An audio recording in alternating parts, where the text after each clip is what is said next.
as we were praying about the session this morning, we were drawn to the section, how should the teacher of God spend his day?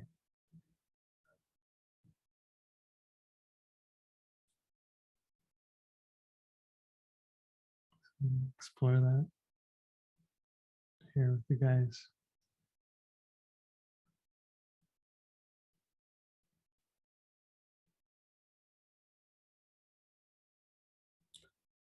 Yeah. Yeah. So feeling that this can be very, very helpful at this point.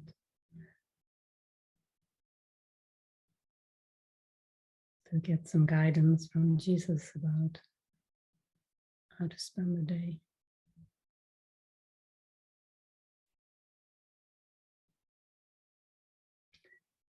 It's from the Manual for Teachers, chapter 16.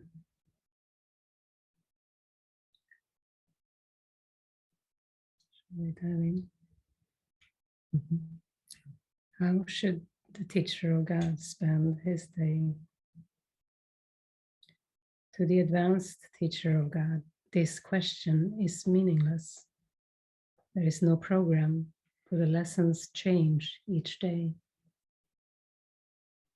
Yet the teacher of God is sure of but one thing. They do not change at random. Seeing this and understanding that it is true, he rests content. He will be told all that his role should be this day and every day. And those who share that role with him will find him so they can learn the lessons for the day together. Not one is absent whom he needs. Not one is sent without a learning goal already set, and one which can be learned that very day. For the advanced teacher of God, then, this question is superfluous. It has been asked and answered, and he keeps in constant contact with the answer. He is set and sees the road on which he walks stretch surely and smoothly before him. But what about those who have not reached his certainty? They are not yet ready for such lack of structuring on their own part. What must they do to learn to give the day to God? There are some general rules which do apply, although each one must use them as best he can in his own way. Routines as such are dangerous because they easily become gods in their own right, threatening the very goals for which they were set up. Broadly speaking, then, it can be said that it is well to start the day right. It is always possible to begin again, should the day begin in error. Yet, there are obvious advantages in terms of saving time. At the beginning, it is wise to think in terms of time. This is by no means the ultimate criterion, but at the outset, it is probably the simplest to observe. The saving of time is an essential early emphasis, which, although it remains important throughout the learning process, becomes less and less emphasized. At the outset, we can safely say that time devoted to starting the day right does indeed save time. How much time should be so spent? This must depend on the teacher of God himself. He cannot claim that title until he has gone through the workbook, since we are learning within the framework of our course. After completion of the more structured practice periods, which the workbook contains, individual needs becomes the chief consideration.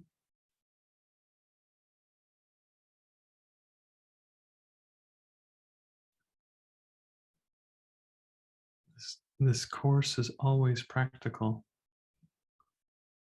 It may be that the teacher of God is not in a situation that fosters quiet thought, as he awakes. If this is so, let him but remember that he chooses to spend time with God as soon as possible, and let him do so. Duration is not the major concern. One can easily sit still an hour with closed eyes and accomplish nothing. One can as easily give God only an instant, and in that instant, join with him completely.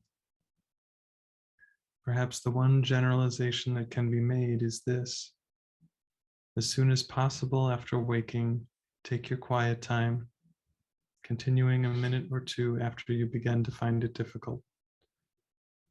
You may find that the difficulty will diminish and drop away. If not, that is the time to stop.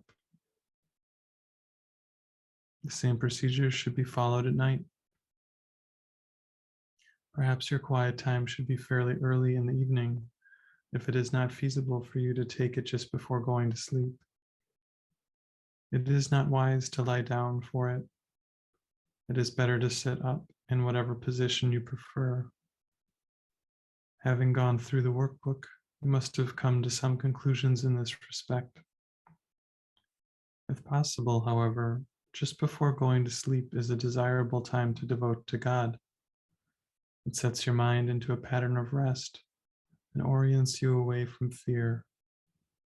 If it is expedient to spend this time earlier, at least be sure that you do not forget a brief period, not more than a moment will do, in which you close your eyes and think of God.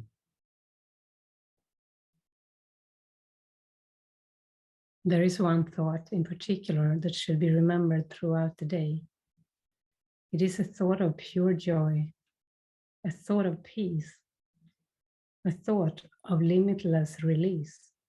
Limitless because all things are freed within it.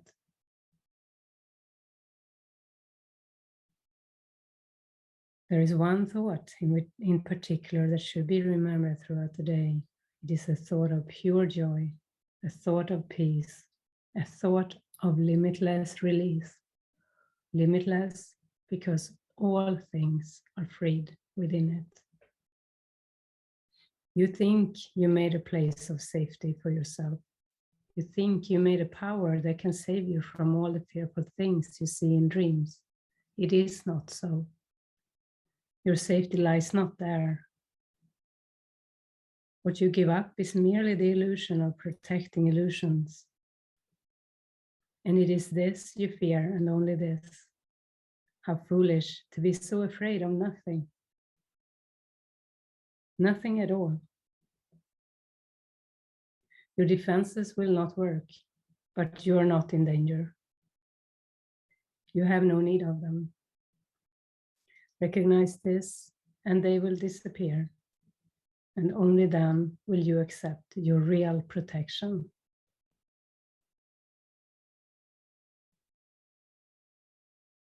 How simply and how easily does time slip by for the teacher of God who has accepted his protection. All that he did before in the name of safety no longer interests him, for he is safe and knows it to be so. He has a guide who will not fail. He need make no distinctions among the problems he perceives, for he to whom he turns with all of them recognizes no order of difficulty in resolving them. He is as safe in the present as he was before illusions were accepted into his mind, and as he will be when he has let them go. There is no difference in his state at different times and different places, because they are all one to God. This is his safety, and he has no need for more than this. Yet there will be temptations along the way the teacher of God has yet to travel, and he has need of reminding himself throughout the day of his protection. How can he do this, particularly during the time when his mind is occupied with external things? He can but try, and his success depends on his conviction that he will succeed. He must be sure success is not of him, but will be given him at any time, in any place and circumstance he calls for it. There are times his certainty will waver, and the instant this occurs, he will return to earlier attempts to place reliance on himself alone. Forget not, this is magic, and magic is a sorry substitute for true assistance. It is not good enough for God's teacher, because it is not enough for God's son.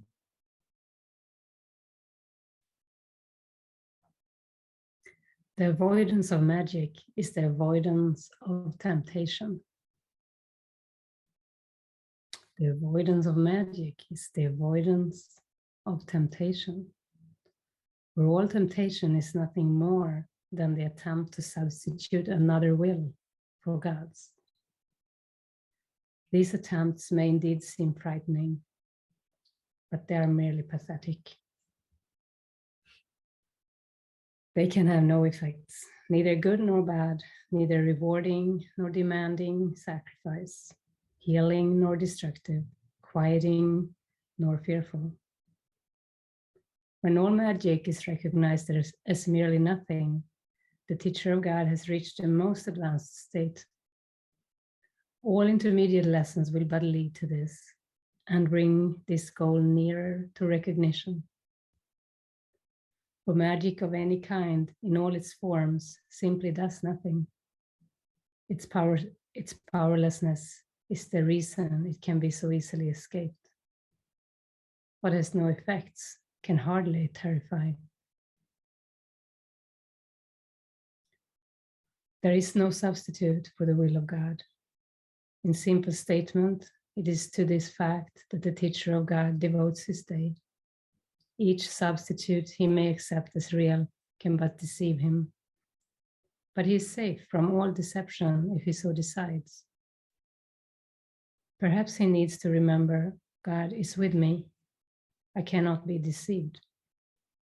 Perhaps he prefers other words, or only one, or none at all.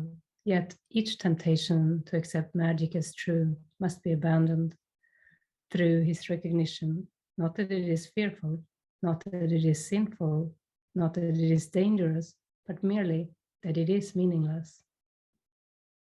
Rooted in sacrifice and separation, two aspects of one error and no more, he merely chooses to give up all that he never had. And for this, quote, sacrifice is heaven restored to his awareness.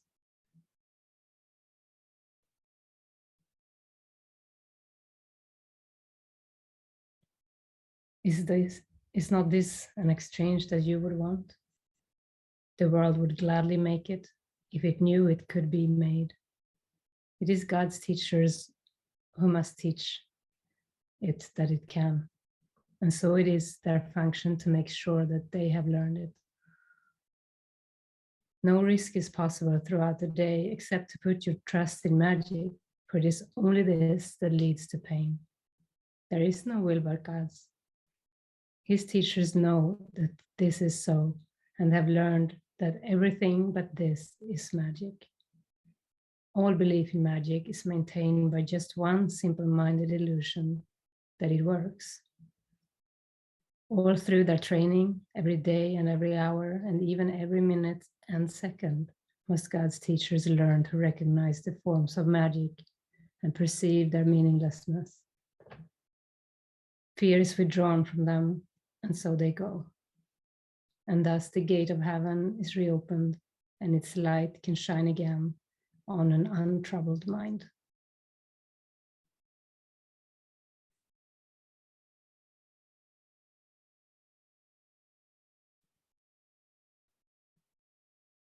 Mm-hmm. Jesus is so helpful. Mm-hmm.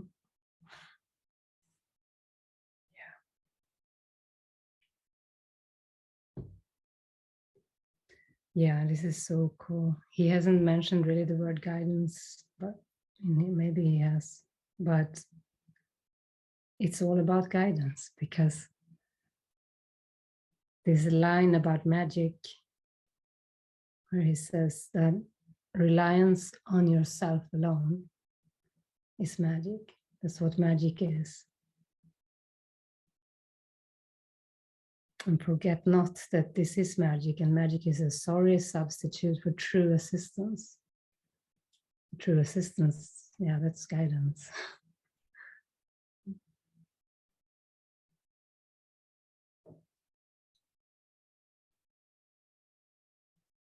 Very clear. It's like any moment, every day, but also every hour and every minute and every second is to observe the mind. Did you slip into reliance on yourself?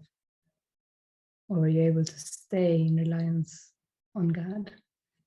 And if you notice that you slipped over to reliance on the small self, then you just realize, yeah, that was magic and it is meaningless, and you can just choose again to just open the mind, open your mind. Just offer that little tiny willingness that it requires. And the only thing that can stand in the way of this is guilt. Because guilt is like a closed door. Guilt is like an experience of, oh, others maybe can do this, but I can't.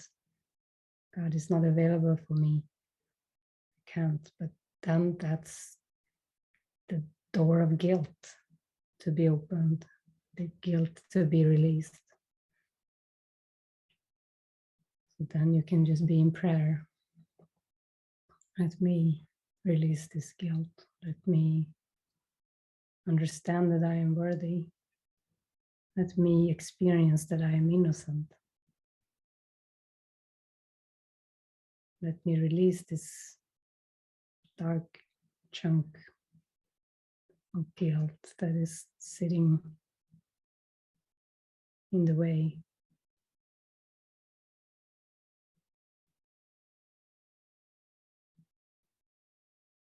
And this can be, we call it unworthiness or self-doubt or littleness. So all those things, the forms that the guilt take.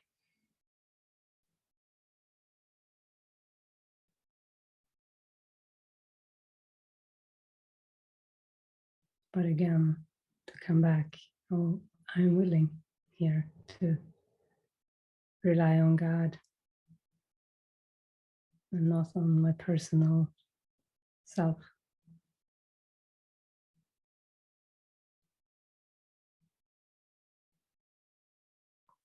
And it's very loving. Like the guidance is to take some time. He mentions mornings and evenings, and he mentions throughout the day. So, but the importance, he's saying as soon as you wake up in the morning, to sit up and connect with God. And before you lay down at night to sleep, to sit up and have a thought of God, even if it's just a moment, if you don't have much time. If you want to take the time earlier in the evening, he says a couple of times.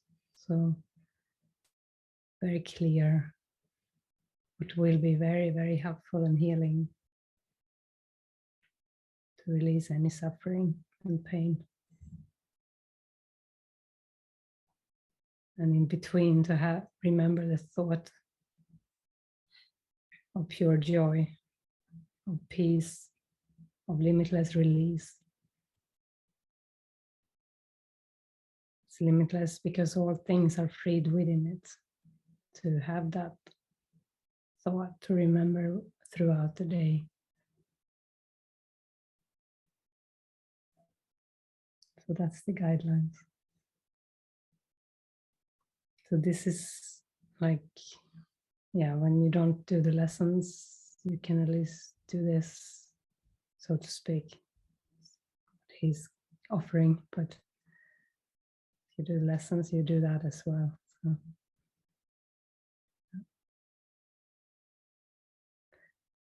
It's all about learning to watch the mind,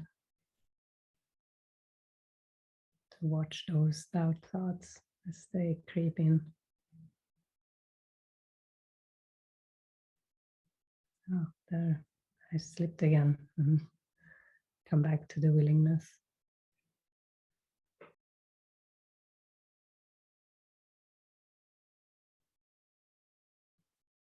It's so simple. I mean, we can be so preoccupied with so many things. But really our function is just this. So watch our minds.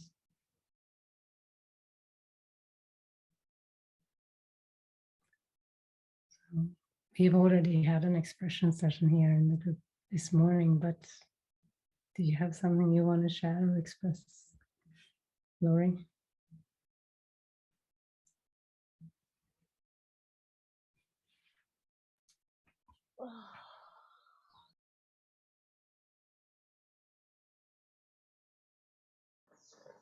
Oh God, yeah, pressure. It feels like.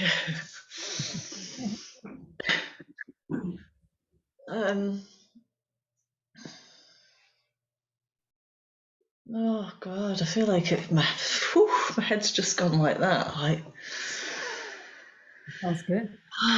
like you've read my mind again. Yeah, just watching my mind. Like when you said, "Oh, you're here with us," the ego instantly came in. Like, "Oh yeah, outsider, always the outsider."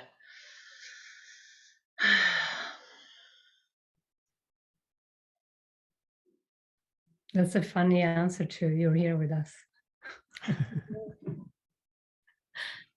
Yeah, and it feels like it's, I don't know, there's less. Well, I don't know why I'm saying this after yesterday, but there isn't the same pull. Like I was aware of that thought. I don't know, it feels different. That it's hard to put into words what's happened. I feel like with every house move, it represents like a different phase. And yeah, I felt like when I've been through a massive shift in the mind where, and it's kind of come in little periods, but there was a morning where I felt totally connected, like, of course, we're not these bodies. It's hard to put into words when the experience isn't here, but yeah, just, and then there was another moment where I thought, like, these characters, they're all playing the part perfectly.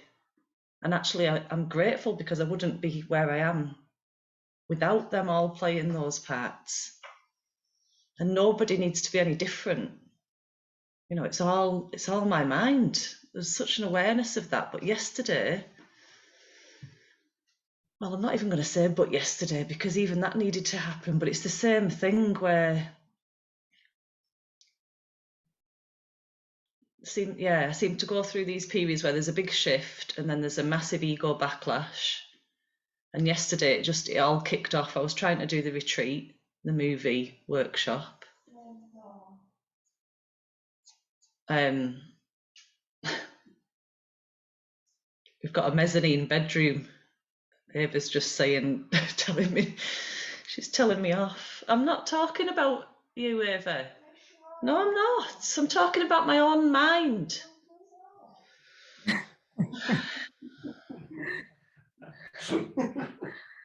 Yeah. Yeah, and it's all just temptation. Yeah. And I've prayed, like, I want to resign as my own teacher. I want to give up my own cleverness, because that is really what I turn to when I think I can work it out.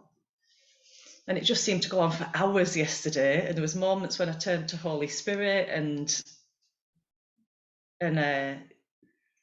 yeah, I even recognized, like, oh, I'm turning to Holy Spirit because I want that picture to look different out there. But I realized I'm asking for peace of mind. That's all I'm asking for.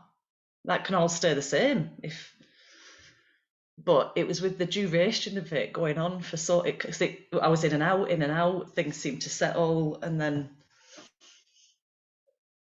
I lost it again. I just gave in to temptation and thought I could. It's the same story over and over. So and then And there's a difference in that. I don't want to like belittle myself for that. I want to just say, right, well, there's still guilt that needs healing, so show me. Yeah. And I think, yeah, just everything you spoke about, the prayer has been, even a section in the book, I'm on part 2, where it talks about there are no words now. It's you turning to God. Yeah, so I do need that structure. I need to wake up and even pray on that. Like, how does that look? Show me the times and my question. I feel like I've had the same question for months and months and months, and it's been a different question over the time, and I've had different answers, but part of me feels like it still hasn't been answered. And that is, like, it went in those times of surrender, where I can just say, like, Holy Spirit, you show me then. You know, I'm not in charge of my own healing. I just choose peace when I can, when it's available, and then Holy Spirit will let me know when the strong emotions come, that because I do need to let the emotions up as well. It feels like the practice is to overlook, but I'm not certain about. Well, peace is always available. This is always available. And if you're able to surrender and come to peace, that's beautiful. Then you have not avoided anything. And when emotions are there, it's obvious. Like, you cannot skip over. You can't come to peace and surrender if the emotions are so strong that they are like, you know, that they need to come up and that you need to process it. But if you can rest in peace, you know, because real peace that's the goal. You know, there's no pseudo peace. You can't rest in peace if you have emotions. So there is no real issue, you know. If your mind is ready to surrender to peace, that's beautiful. That's what you need. That's what you allow. That's what you really want. Yeah, and that's what happened yesterday. That is exactly what happened yesterday. I could choose it, I could choose it, I could choose it. Suddenly I can't choose it. I'm annoyed. Yeah. And then it's good to look at what is there then. Why could you not choose it? Is there something you don't allow yourself? Is there something you needed that you did not allow yourself because of guilt? Yeah, because normally I would take myself off, go for a little walk, and just come back to alignment. But because I wanted to do the retreat, I was trying to watch the movie, and I didn't do that. I was like, yeah.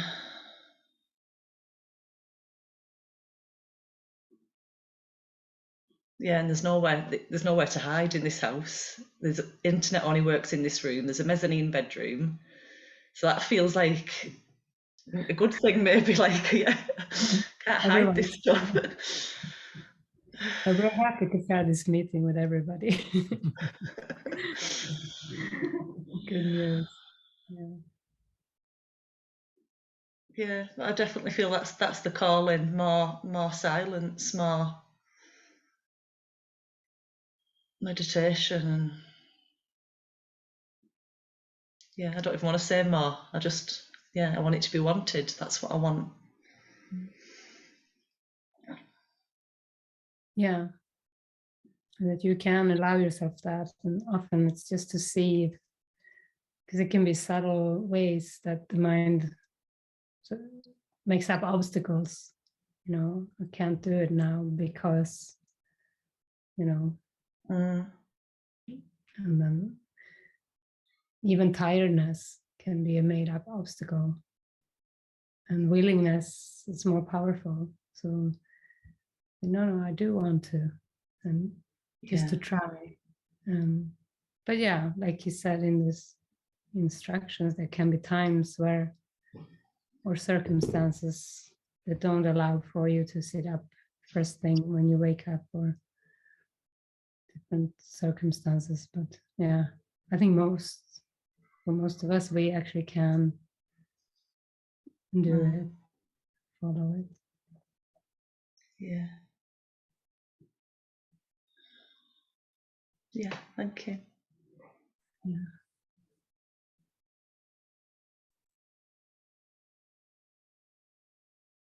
Yeah, you're very welcome. It feels so sweet that you allow this the desire to deepen. And yeah, and what you said yesterday with the spontaneous gathering, I'd already made the decision. I'm going to that, and it felt like everything just lined up because, yeah, even though we'd made plans to go, Ava wanted to go to the lockup to get some stuff, and we just like arranged a time, and yeah, it came in spontaneously, and I just thought, yeah, I'm going to that, and everything just seemed harmonious until last night. Yeah. yeah, and that could also be part of it. I mean, at first we also felt how orchestrated it was, completely the Holy Spirit just setting it up and everything. But yeah, with what happened last night, maybe, you know, the day full of such willingness to do the mind training and join with the Holy Spirit and choose peace. That's a big invitation for darkness to come up. So it could be that in the evening it was just, yeah. I felt like the ego, I won't go into details, but the ego tried every trick in the book, like old wounds. Yeah, it was interesting. Such a trick thing. Yeah.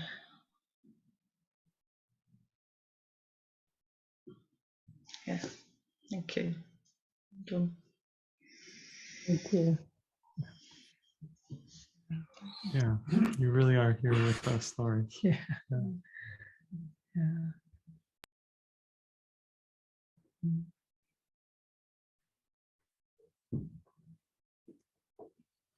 That's for sure.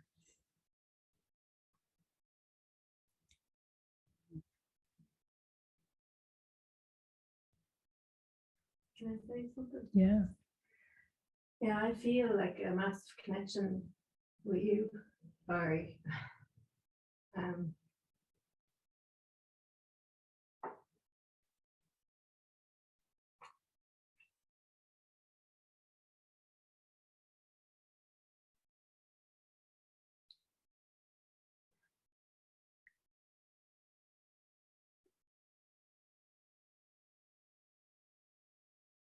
wanted to thank you for posting that song in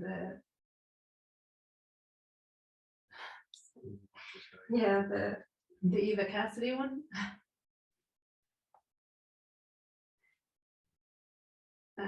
Yeah, it's beautiful. Every time I hear it, you are in my mind as well.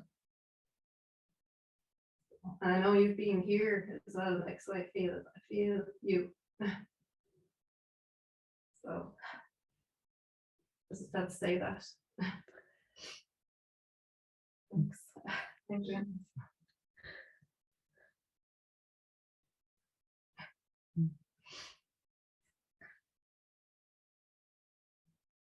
I just had the feeling that I'm going to see you again soon here.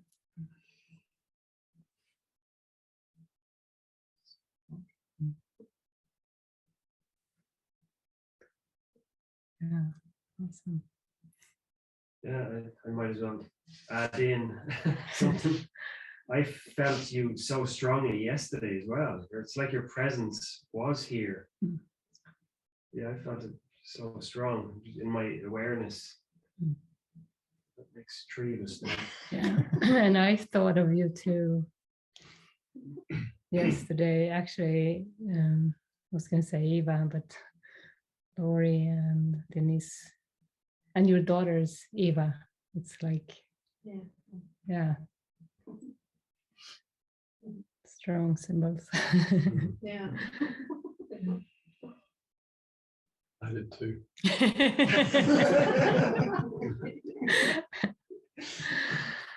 Yeah, I'm finding it uncomfortable to receive this. Thank you, everyone. Fun, but we don't have to be surprised, right? It's one mind. It's one mind. Yeah.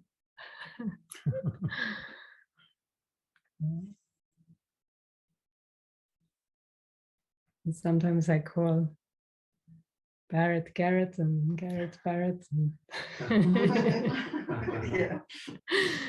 So, yeah. We're so connected. I almost said something yesterday during the spontaneous gathering, because one of the readings that you read, Jenny, it said that the Lord careth.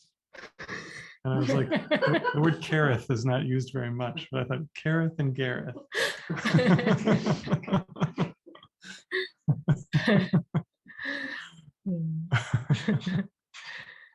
It's for you.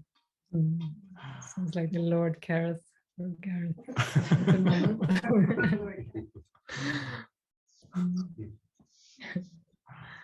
Beautiful. And this has been very fun and sweet. Yeah. Yeah. Yeah. Did you want to sing a song, Jonas? Or Yeah, I can. you would like? I would like to do something. Okay.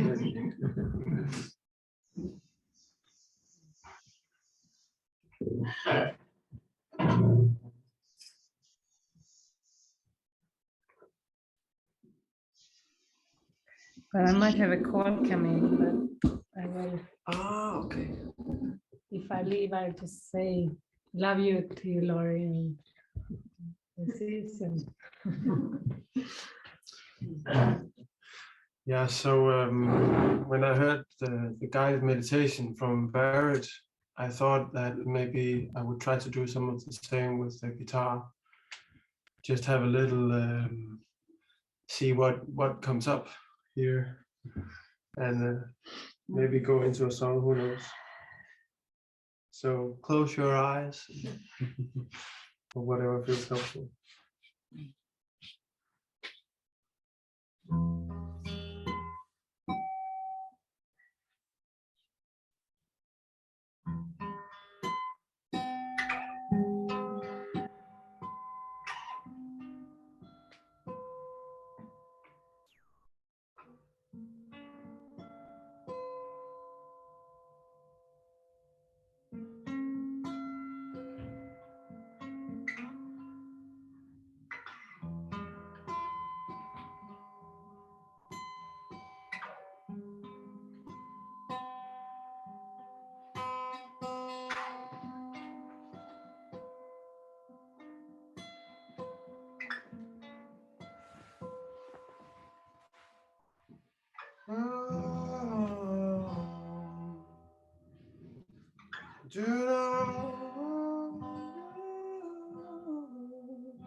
I'm so tired of moving piles of stone. I've been trying, adjusting on my own. I won't hide my shadows anymore.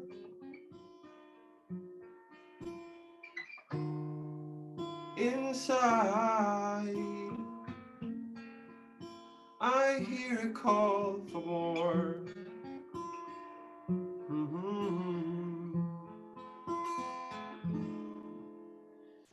Come with me, we'll light up the sky like a wildfire. Fly with me, away through the night like a firefly. I'm inviting your merciful eyes. I'm joining your purpose of showing we're never deprived. Sharp knives that glitters like the sea. Confused in cobwebs of disease. But my will is stronger than before. Inside, I hear a call for more.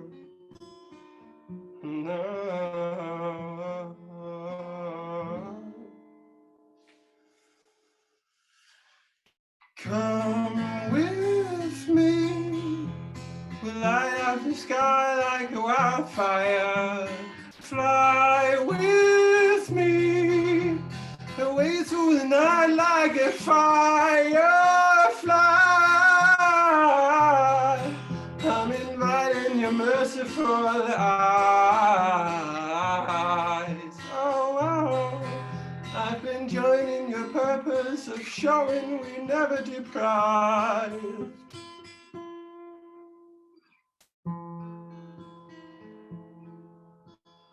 Looking through the raindrops,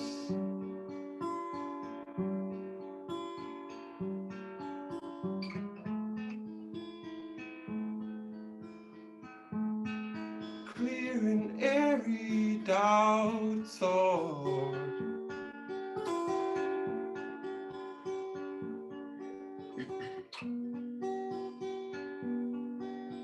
But my mind is crystal clear now.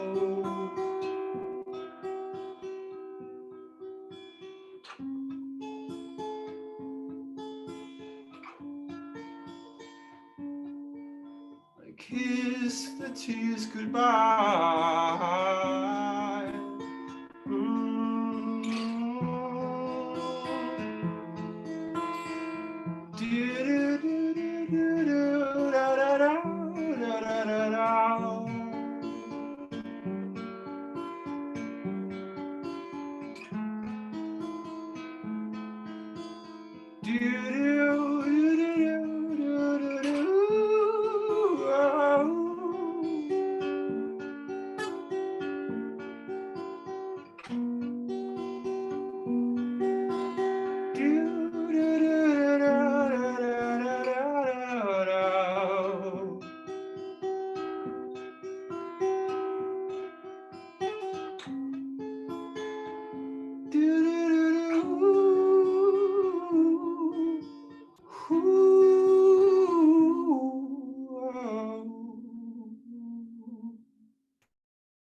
Yeah, thank you.